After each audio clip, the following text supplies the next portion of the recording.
Incredible morning, Nat.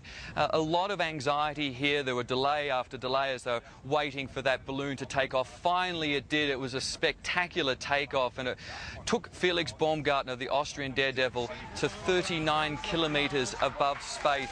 You could see the cameras, how high he was, and then he simply stood outside that capsule and jumped out. Let's have a look at his jump.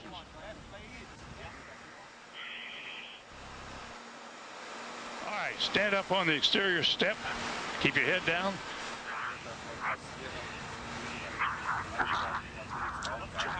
You can see Felix jumping out now. He jumped out knees first because there was a lack of air there, and they were frightened that he would tumble or twist out of control.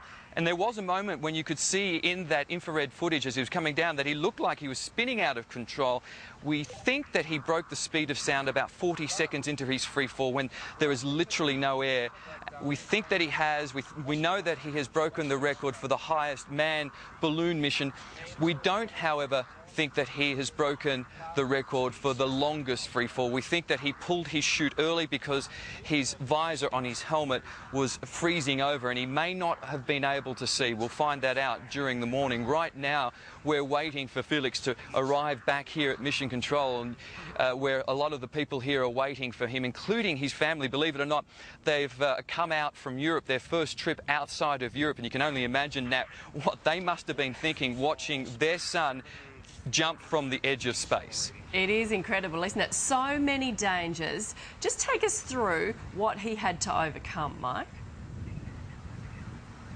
Well, obviously the altitude. He passed the mark where without a pressure suit his blood would literally boil. That first 30 seconds, incredibly dangerous. As I mentioned, very little air there, and there was a real danger that he would tumble or spin out of control, perhaps black out. And as I mentioned, for a moment, at least I thought perhaps that was an option, and until we started to hear him talk and level out. And we also had that last minute hiccup with that face visor starting to freeze. They were really concerned about that. They looked at a number of options and they even considered bringing him down to a lower altitude. In the end, though, he was given the clearance to jump out, and that he did. Perhaps he pulled the chute a little earlier because of that problem with his visor, but certainly what a spectacular sight as he stood on that ledge and jumped off. And we know he is due back at that spot where you are very shortly. We'll try and cross back with you very soon, Mike Haymore.